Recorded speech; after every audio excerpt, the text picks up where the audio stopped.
मन, प्राण और वीर, ये तीनों का एक तारतम्य है। एक कंट्रोल में हो जाए तो ये दोनों कंट्रोल में हो जाए तो आपका ब्रह्मचर्य ठीक है। स्वाभाविक बिना प्रयास के आपका मन एक शीतल, एक गंभीर, एक शांत, जहां लगाना चाहो आप एकदम तुरंत लग जाएगा। विक्षेप नहीं, अभ्यास और ब्रह्मचर्य, प्राणों का संयमन, मन का एकाग्र होना, ब्रह्मचर्य ठीक रहना, तीनों का तारतम्य। और जब ब्रह्मचर्य, ऐसा कैसे हो सकता है? बल है ना, अध्यात्म बल, शारीरिक बल की बात नहीं कहते। ऐसा कैसे हो सकता है? यदि एक बार ऐसा हुआ तो 1000 बार मैं प्रयास करूंगा और इस पर विजय। वो मतलब जिद्दी स्वभाव, एक निष्ठा उसी से आती है, उसी से। ये जो संत महात्मा बड़े बड़े कष्टों को रौंद करके वो मेन पावर। 5 घंटे एक नाम चला करके देखो, होश न उड़ा दे तुम्हारे तो कहना। 5 घंटे कोई दूसरी बात याद नहीं आनी चाहिए, केवल राधा राधा राधा, होश उड़ जाएंगे। 18 वर्ष के पहले वीर परिपक्व नहीं होता। वीर जो होता है, जो संतानोत्पत्ति की क्षमता रखता है, 18 वर्ष में वो परिपक्व होता है। अब जैसे 18 वर्ष बाद ब्याह हो जाए तो उसका जीवन बर्बाद नहीं होगा, लेकिन 18 के पहले यदि हो तो वो कच्चा वीर उसकी सब नस नाड़ियों को निचोड़ देता है, उसकी हड्डियों तक का पावर नष्ट हो जाता है, वो मतलब संभलने लायक नहीं रहते। इसीलिए आगे चलकर जवान जब बच्चे होते हैं तो फिर उनकी जो मानसिकता होती है इतनी कमजोर हो जाती है, छोटी छोटी बात में करने के लिए। मरण धर्मा को आप अविनाशी मान के गले लगा रहे हो। अविनाशी से प्यार नहीं किया, यही परेशान। जो करना था वो किया नहीं, जो नहीं करना था वो कर लिया, इसलिए परेशान हो। नहीं, जो करना है वो कर डालो। अगर निर्भय ना हो जाओ तो बताना। अविनाशी का बच्चा किस बात में टेंशन है? मृत्यु को भी दबका के भगा दे, वो है भगवत मार्ग। क्या रो रो के मरना? एक बार मरना है ना, स्वीकार कर लिया, वो एक ही बार होगा ना, जब होगा तब देख लिया जाए। आज तो मस्ती से रो, आनंद से रो, प्यारी जू का गुणगान करो, चौड़ी छाती करके चलो, राधा वल्लभ की हरिवंश।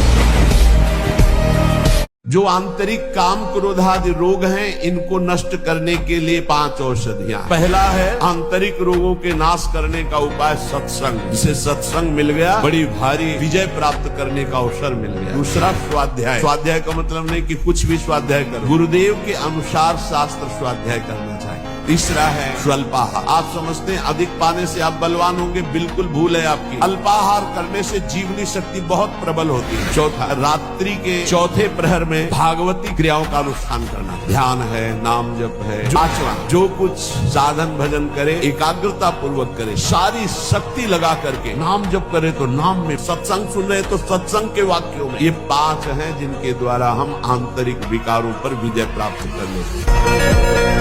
हम प्रयास करेंगे, हो सकता है हमारा प्रयास असफल प्रयास रहे, लेकिन हम फिर प्रयास करेंगे तो 1, 2, 3 बार, 4 बार, हम किसी बार तो सफल प्रयास करने वाले बन ही जाएंगे। हमें निराशा बिल्कुल पसंद नहीं। हताश होना, उदास होना, निराश होना ये हमारे जीवन में नहीं, और ये हम मनुष्य जीवन में बर्दाश्त नहीं करना चाहते।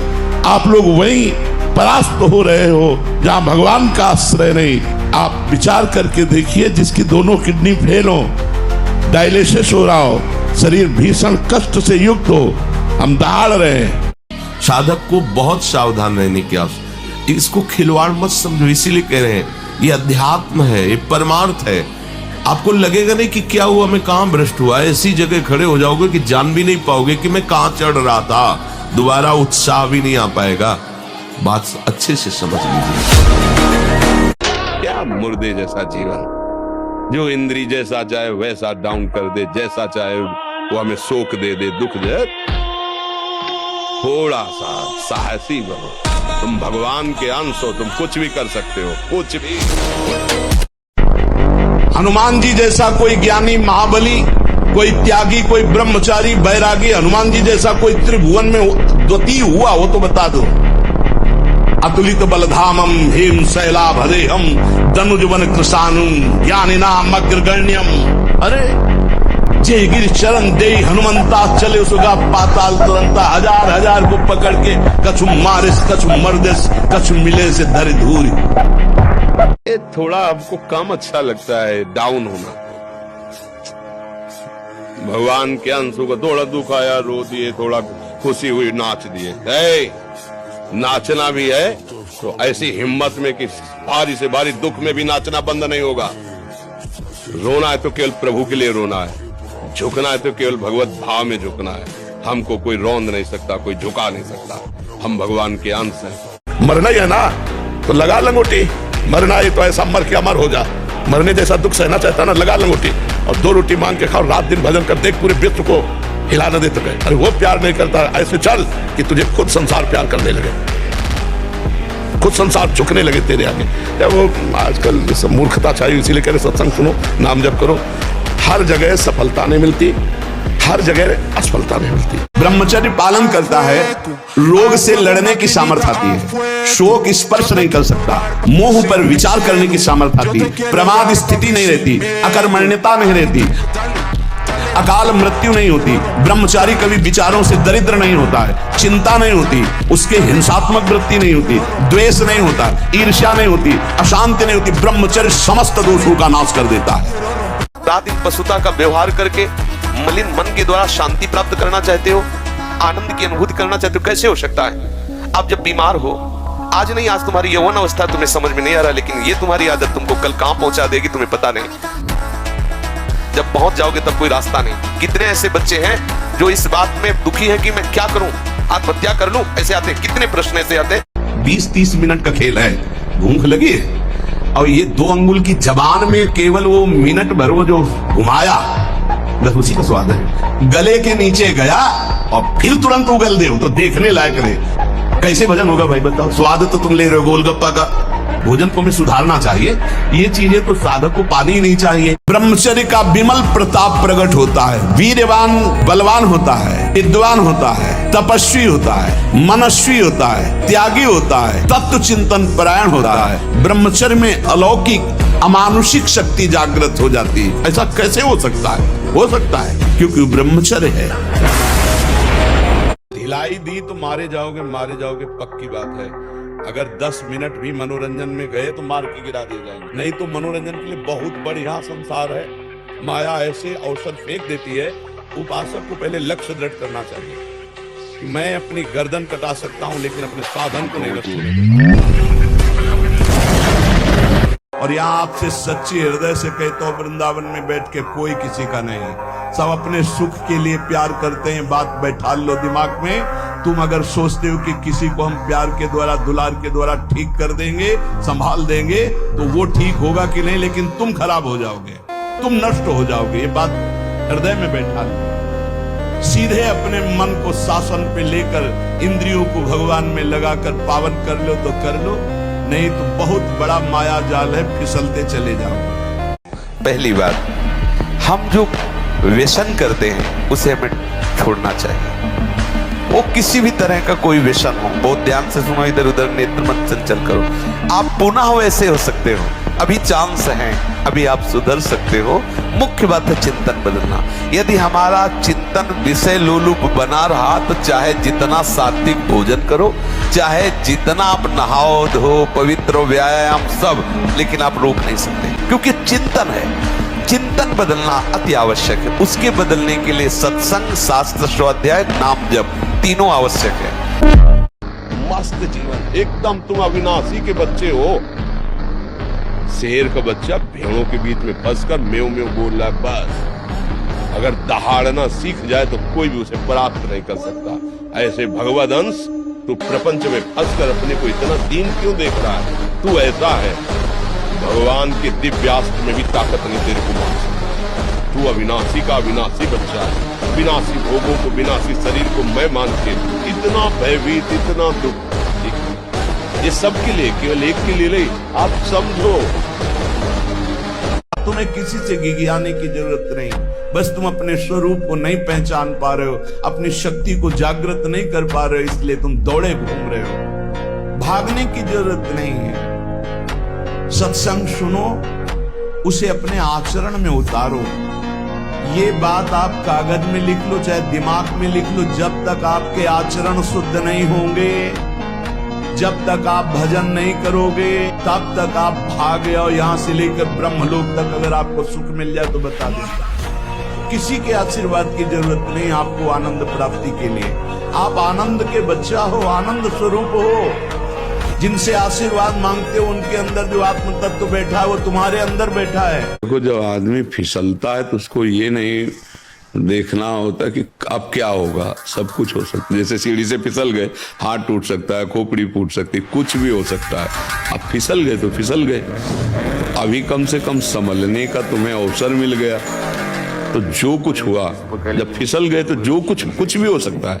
देखो, ये अगर सबसे बड़ा दुश्मन है संसार में, तो जो मन भोगों में जा रहा है सबसे बड़ा दुश्मन मन है। वो इंद्रियों को अपने शासन में ले, क्योंकि बिना अनुमति के कुछ नहीं हो सकता। अनुमति जब दस्तखत हो जाते तभी सब काम होता है। जब ये स्वीकृति होगी, हाँ मैं भोगूंगा, अब सारा प्रोसेस बंद कर देगा, सारी व्यवस्था वो बना देगा। और आपने हट कर लिया नहीं, बुद्धि के निश्चय में डाल दिया नहीं, अब वो परास्त नहीं कर पाएगा। अगर द्वेष के वश में है,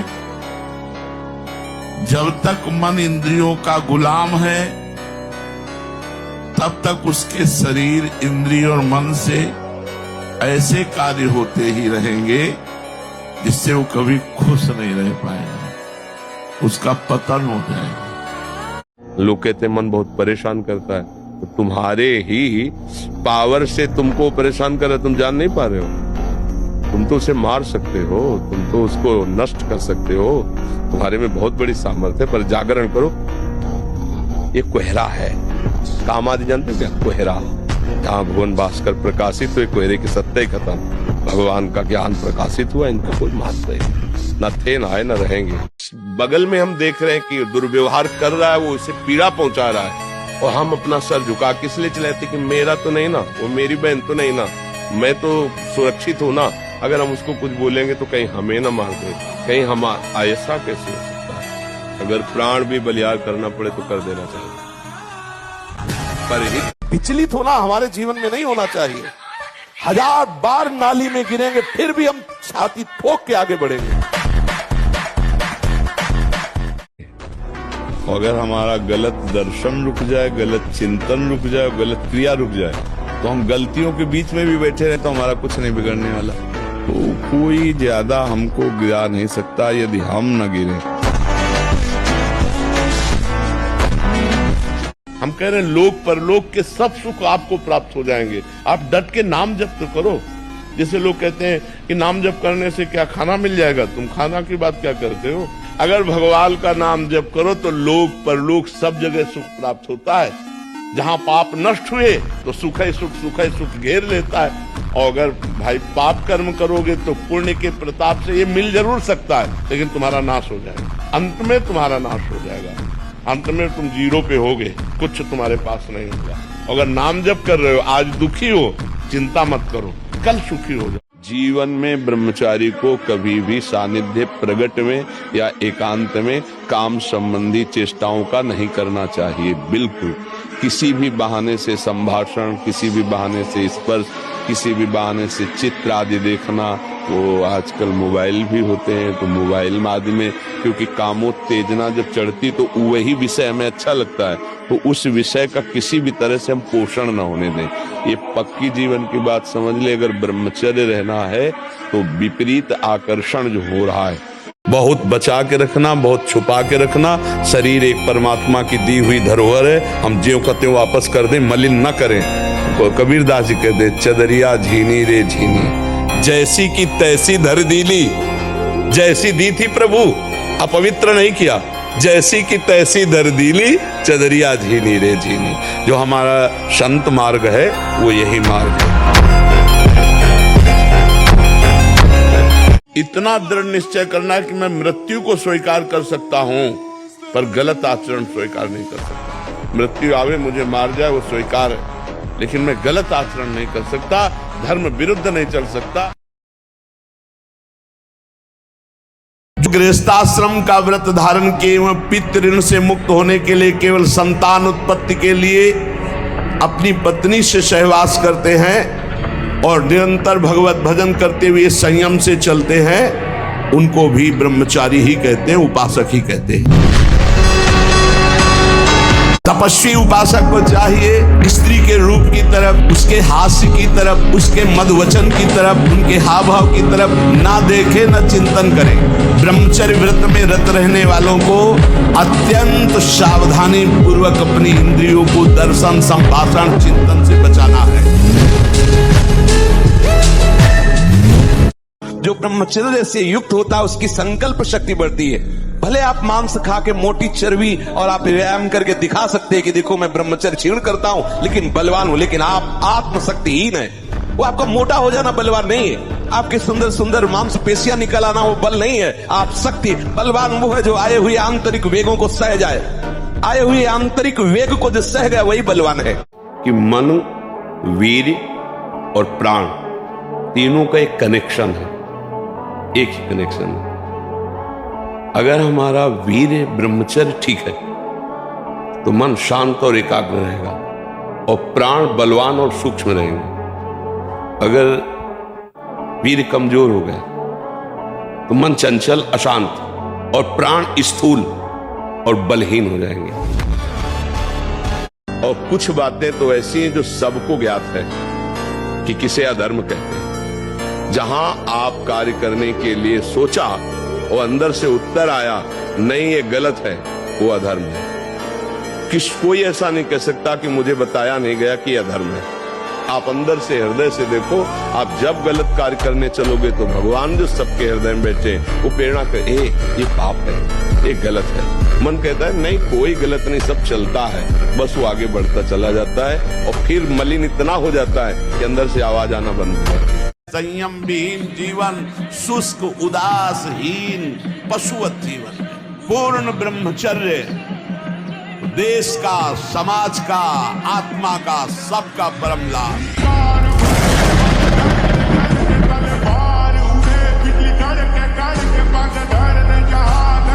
और जब ब्रह्मचर्य ऐसा कैसे हो सकता है?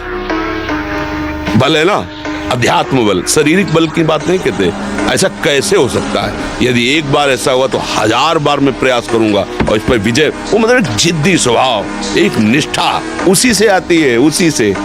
पहले खेती जोतते थे ना किसान, एक पार वाला होता था और पूरे खेत को उसी से जोतला है, बलवान होते। 2 लीटर मठा और 8 रोटी पाए, बैल की जैसी ताकत। अगर बैल को नाक पकड़ के रोक ले तो वो वही खड़ा हो जाए।